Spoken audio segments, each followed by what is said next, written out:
It began in the fall of last year. And I swear to you, every word I'm about to share is true. I was already at a breaking point. My relationship had ended badly, leaving me hollow and restless. My mind was sinking into a dark place I had never been before. Old memories, old pains I had pushed down for years, came flooding back like a storm breaking a dam. I stopped believing in God. And in my despair, I whispered prayers to the dark. Not out of faith, but out of anger. Out of desperation. Out of curiosity. And something listened. The story starts at my neighbor Sally's house. She, my stepsister Amy, a neighborhood boy named Nick, and a couple of Sally's friends were all together one night. It was supposed to be harmless fun. Sally's friend made a Ouija board out of a cereal box. She drew the letters in uneven black marker, scattered the numbers, and used an upside-down shot glass for the planchette. We laughed at first, like kids daring each other into a ghost story. But when the glass first moved, when it slid deliberately to yes, our laughter caught in our throats. I began to twitch. Violently. My muscles jerked uncontrollably, like strings were being pulled inside me. It had started weeks earlier with my depression, but now it felt different. Sharper. Hungry. We tested each other to make sure no one was moving the glass. We lifted our fingers one by one. Still, it slid across the board. Something was with us. That night, the glass spelled out words we didn't understand. But it was only the beginning. Later, Nick joined us, and we carried the board upstairs to a larger room. My twitching worsened, spasms tearing through me. Nick searched online, and what he found chilled us. Twitching was often described as a sign of possession. Amy, my stepsister, had her own secret. Since our step-grandmother's funeral earlier that year, Amy claimed she saw her grandmother's spirit in the daytime, comforting, gentle. But at night, she saw something else. A figure. Thin. Hunched. Skin stretched over bone like black paper. And eyes. Glowing white in the dark. That night, Amy whispered that her grandmother was in the room with us, sitting silently on the couch behind me. The glass slid across the board, answering to her. We thought it was her grandmother's spirit, until it warned Amy of danger. When Amy asked where the danger was, the glass spelled out my name. I felt my heart collapse into my stomach. Tears burned my eyes. Nick put his arm around me, but I could feel the room closing in. I was the danger. We ended the session, but my need for answers dragged me back. We lit a candle, placed the board in the center, and tried again. Amy's grandmother was gone. Something else answered. When I asked who it was, the glass spelled out a name, Thaz. None of us had ever heard it before. We searched the name, but nothing came up. When I asked if it was the same figure Amy saw in the dark corners of her room, the glass slid to yes. Amy sobbed. And so did I. We tested it with private questions only Amy and I knew. Every answer came back correct. There was no escaping it. This was real. When I asked what it wanted, the answer was slow, deliberate, and merciless. Kill. Our breaths froze in the air. Who? I whispered. The glass moved to the space between Amy and me. It wanted us both. When? Amy asked, her voice trembling. 2 weeks for her. 1 week for me. How? I forced myself to ask. The board spelled DROWN. The glass shook violently, scraping against the cardboard as though something on the other side was laughing at us. We ended it immediately. We said goodbye, shoved the board away, and sat together in silence. It's been almost a year since then. Nothing has happened, at least nothing final. But I still twitch. And sometimes, when I lie in bed at night, I can feel it. Thaz never left me. He lingers, weaker now that I've fought my way out of depression, as though my pain had been his food all along. But he waits. I know he does. That wasn't my first brush with the board. 2 years earlier, in April of my sophomore year in college, I tempted fate in a different way. It was an unusually warm Saturday. I went to visit my cousin, who lived in a trailer park down the hill from campus. We decided to walk into town, and as we did, I told him I had been watching Ouija board videos online. He stopped dead in his tracks. He told me he had played with one as a child in Seattle. Strange noises. Objects falling from shelves. People getting sick. He hadn't touched one since. But I was 19. Reckless. Laughing, I told him I was going to buy one anyway. That night, after picking one up at the mall, a glow-in-the-dark version sold like a board game, we convinced our friend Jay to join us. My cousin refused to use it in his trailer. So I suggested something far worse. Where better to speak to the dead than where the dead already sleep? The cemetery. It was a sprawling Catholic cemetery at the top of town. Streetlights glowed faintly along the winding road. The gate was open. We drove in, parked near the hill, and carried the board out into the night air. Gravestones stretched endlessly in every direction. The three of us sat in the grass, the board balanced on our knees, and placed our fingers on the planchette. The silence was deafening.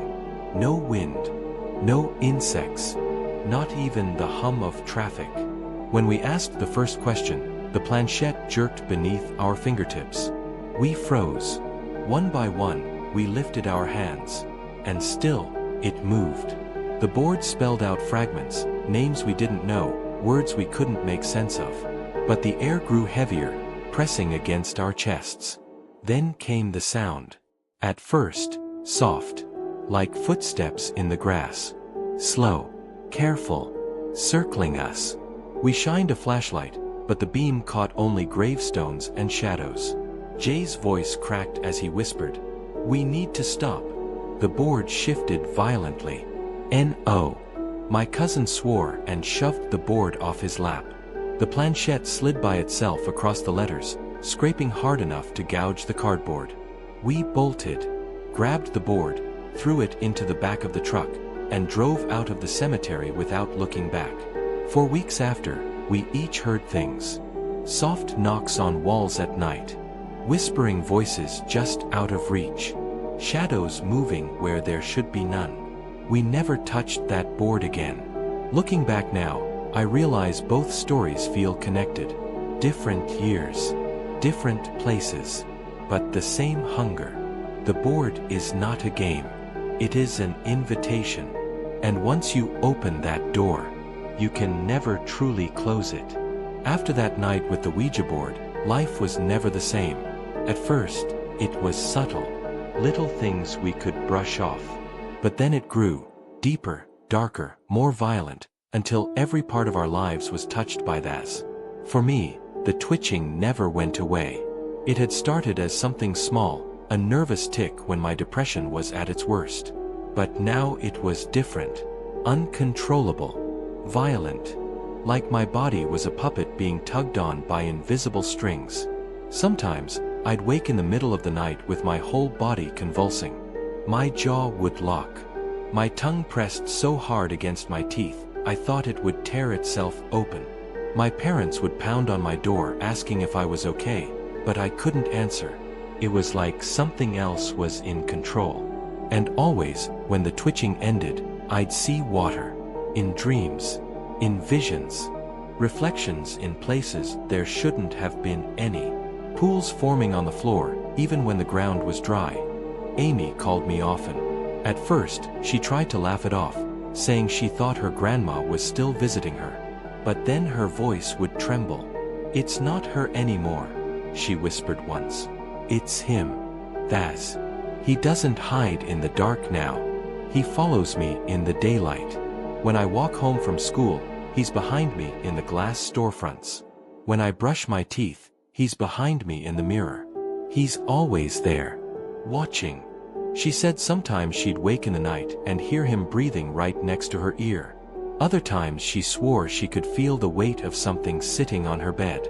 Once, she woke to find her blankets pulled completely off, lying neatly folded in the corner of the room. She didn't do it. Nick didn't speak to us much. He grew quieter and quieter. Then one night, he called me out of the blue. His voice was shaking. "I don't sleep anymore," he said. "I can't. Every time I close my eyes, I hear scratching. First on the walls, then at my door. Last night it was at my window. The second floor. There's no way anyone could reach it. He paused, whispering now. I opened the blinds. There were claw marks in the glass. Deep. Like something was trying to carve its way inside. When he said this, I could hear him crying. I had never heard Nick cry before. The worst were the dreams. They weren't dreams at all, really. They were more like warnings. Every night, I drowned. Cold water filled my lungs. My arms thrashed but never found the surface. And at the bottom of the water, always, were those glowing white eyes. Watching. Waiting. Sometimes Amy was there too, her pale hand reaching for me, sinking deeper into the black depths.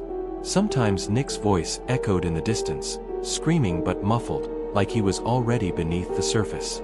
I would wake gasping for breath, coughing up nothing but air, convinced for a moment that I'd actually drowned. It wasn't just dreams. One night, I woke to the sound of running water. My bathroom light flickered beneath the door. The tub was filling on its own. Steam curled upward, but the air was freezing.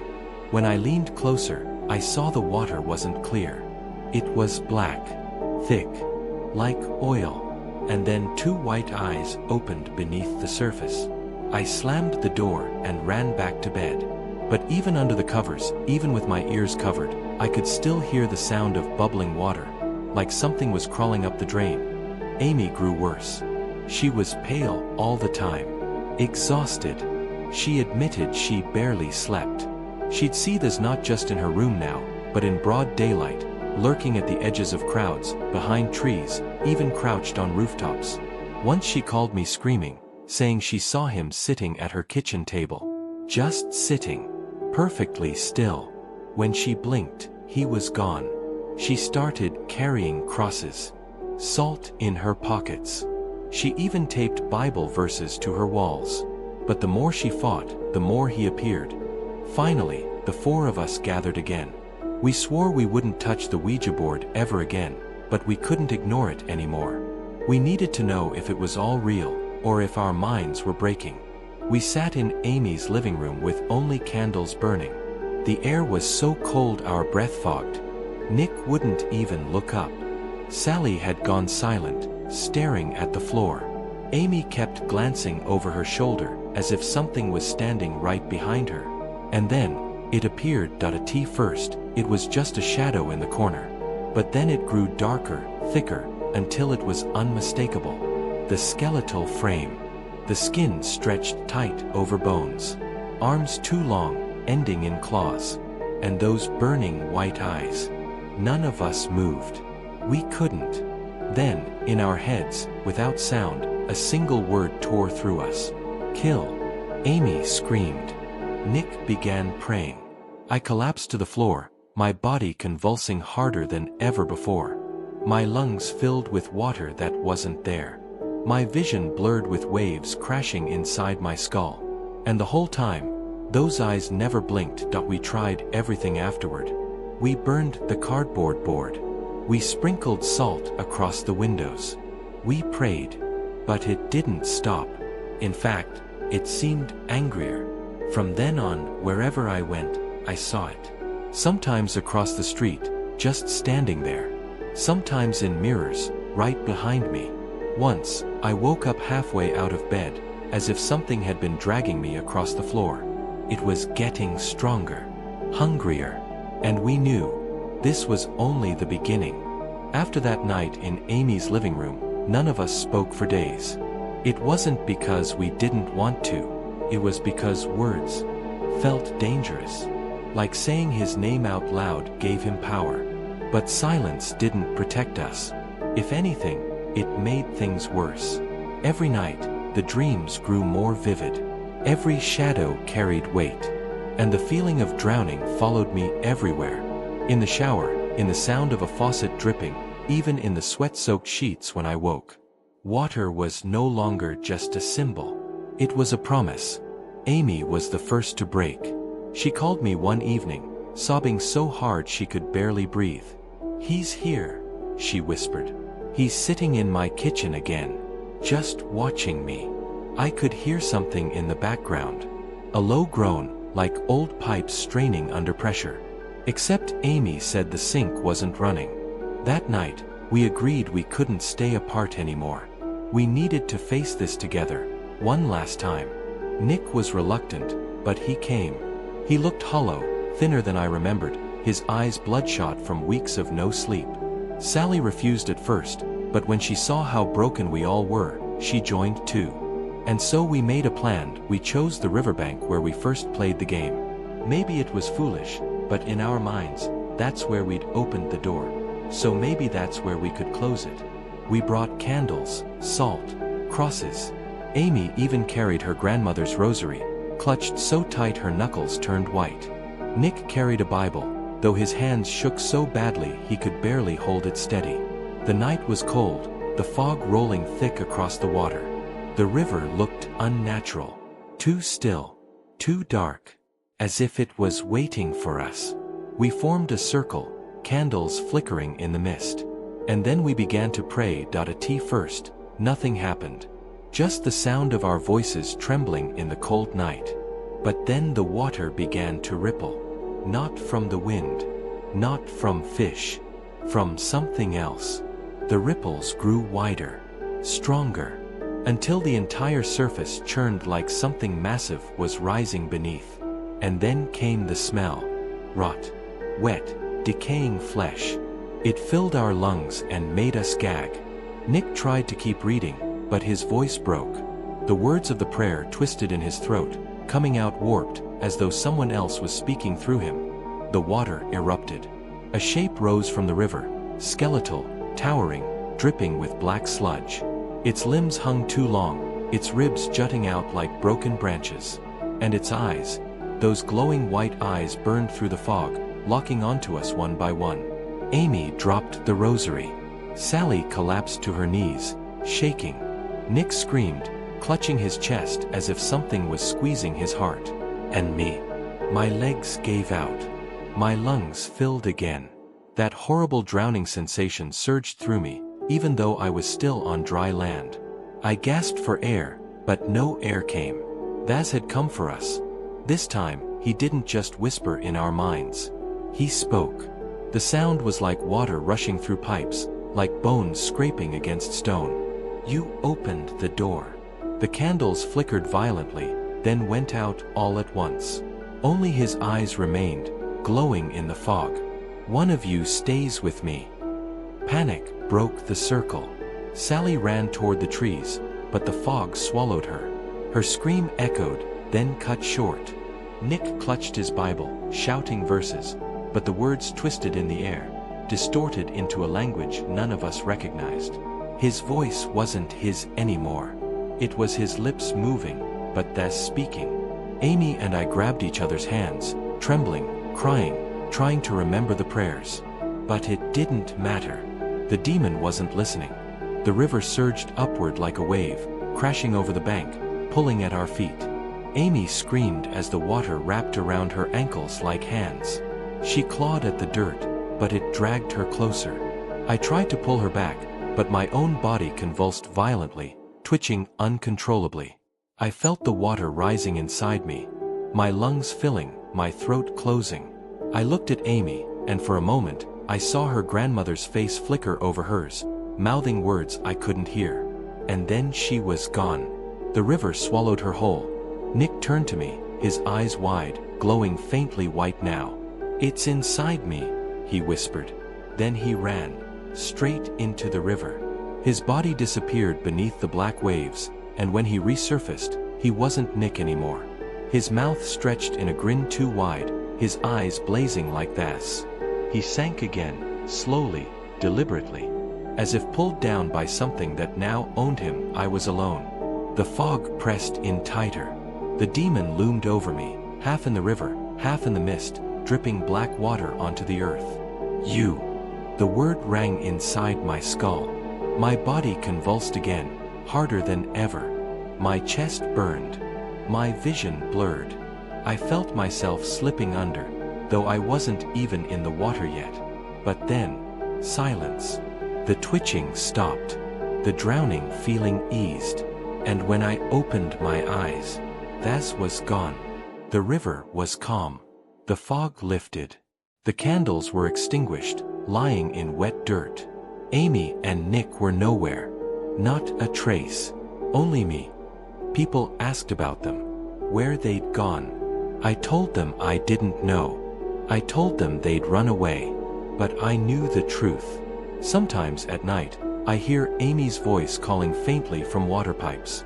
Sometimes I see Nick's reflection staring back at me in mirrors, grinning with those glowing eyes. And me. I know I wasn't spared. Not really. I know I was marked. Because every night when I close my eyes, I feel it again. The water filling my lungs, the weight dragging me down. And in the last moments before I wake, I see him. Thaz. Waiting at the bottom. If this story kept you looking over your shoulder, hit like, tap subscribe for more chilling tales every week, and tell me in the comments what horror you'd dare to face.